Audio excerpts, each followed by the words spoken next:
របៀបទាញយកកម្មវិធី AutoCAD បងប្អូនចូលទៅកាន់ជ្រោមបងប្អូនចុចសញ្ញាបូកដើម្បីរកផ្ទាំងថ្មីរួចបងប្អូនចុចប៊ូតុង Search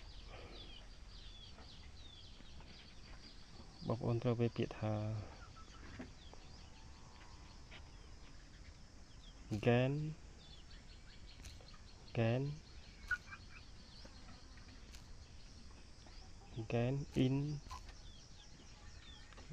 into PC GAN into PC រួចបងប្អូនចុចសញ្ញាបញ្ជូនបងប្អូនអមមកខាងក្រោមបងប្អូនឃើញពាក្យថា GAN into PC ហើយខាងក្រោមគឺដាក់ថា GAN into PC download free your desired app ខាងក្រោមទៀតគេដាក់ពាក្យថា all software contact Goris ចាំបងប្អូនចុចនៅខាងលើក៏បានខាងក៏បានចាំបងប្អូនចុចទៅខាងលើ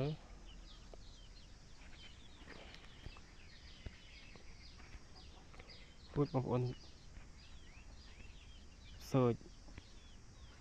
ថា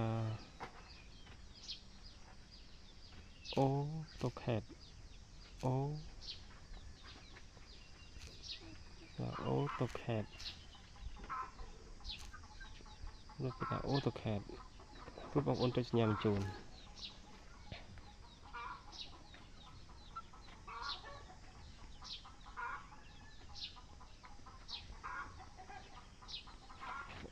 អូនឃើញពាក្យថា AutoCAD 2018 free download AutoCAD LT 2011 free download AutoCAD LT 2012 free download AutoCAD LT 2009 free download បងប្អូនចុច load more ដើម្បីមើលផ្សេងទៀតបងប្អូនដាក់ AutoCAD Civil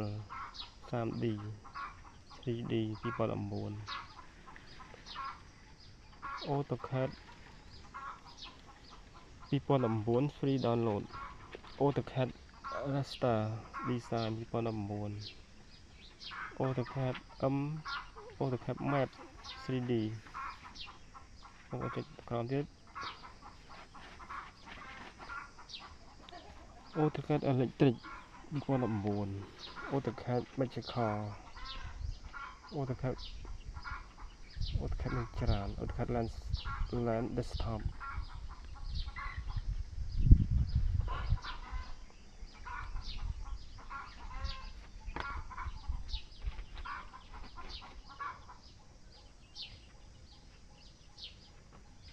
AutoCAD ដែលភាគច្រើនក្នុងការប្រើកម្មវិធីសំណង់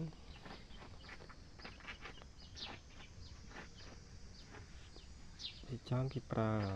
AutoCAD Architecture AutoCAD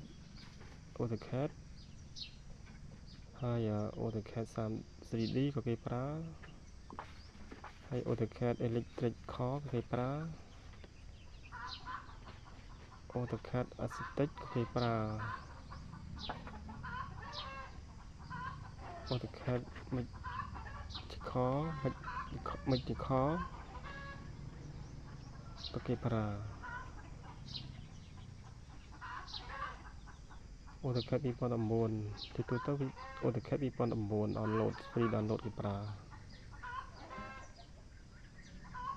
ហើយ AutoCAD LT គេប្រើអញ្ចឹងបងប្អូនតម្រូវការកម្មវិធី AutoCAD មួយណាបងប្អូនគ្រាន់តែចុចលើឈ្មោះលើហ្នឹងឧទាហរណ៍ថាខ្ញុំរៀបការ Architect ខ្ញុំចង់បាន AutoCAD Architect អញ្ចឹងបងប្អូនរៀនផ្នែកអីក៏ដោយបងប្អូនអាចប៉ុន្តែជាទូទៅគេរើស AutoCAD AutoCAD download AutoCAD 2019 AutoCAD 2020 21 22ឥឡូវដល់2026អញ្ចឹងបងប្អូនចង់បាន AutoCAD 2026បងប្អូនsearch រកពាក្យ AutoCAD 2026ប៉ុន្តែបងឧទាហរណ៍ថាយើងរៀនផ្នែកតិចយើងមិនចង់ប្រើ AutoCAD ជាទូទៅចង់បាន AutoCAD Architecture អញ្ចឹងបងប្អូនគ្រាន់តែចុចពាក្យលើ AutoCAD Architecture ហើយបងប្អូនអូសមកខាងក្រោម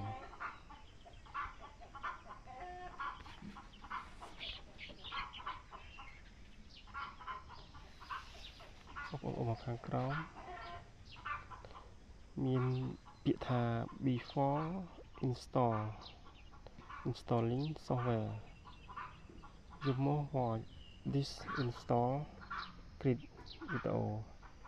មានន័យយើងបើយើងអត់ចេះមានន័យថាយើងអាចមើលវីដេអូហើយចាំដំឡើងឬ install វាប៉ុន្តែបើយើងចេះយើងគ្រាន់តែចុចពាក្យថាយើងគ្រាន់តែឃើញពាក្យថា how to install this software ហើយបើយើងចេះដំឡើងយើងមិនទៅមើលវីដេអូទេយើងគ្រាន់តែចុចពាក្យ download ពាក្យថា download នោះកម្មវិធី AutoCAD ឬ software ណាវានឹង load ចូលក្នុងកម្មវិធី download បងប្អូនហើយពេលកម្មវិធី download នឹងវា load ចប់កម្មវិធី AutoCAD វានឹង load ចូលនឹងត្រាយរបស់យើងដែលយើងផ្ទុកទិន្នន័យផ្ទុក software ហើយពេលបងប្អូនដំឡើងបងប្អូនត្រូវបិទកម្មវិធីកម្ចាត់មេរោគបងប្អូនបិទដាក់ disable ចោលទៅការពារពេលយើងក្រាច់ពេលយើងextract កម្មវិធី AutoCAD ខ្លាចវាចាប់ទៅវាស៊ីទិន្នន័យរបស់ AutoCAD ទាំងអស់វាយើងអត់មាន file គ្រប់គ្រាន់ដើម្បីដំឡើង AutoCAD ទេអញ្ចឹងមុនបងប្អូនដំឡើងបងប្អូនត្រូវបិទកម្មវិធីកម្ចាត់មេរោគហើយបងប្អូន extract ទៅ file AutoCAD ដែលគ្រប់វានឹងមានទិន្នន័យទាំងអស់សម្រាប់ឲ្យយើងដំឡើងពេលយើងដំឡើងទៅយើងក៏ដាក់កូដវាទៅយើងនឹងប្រើបាន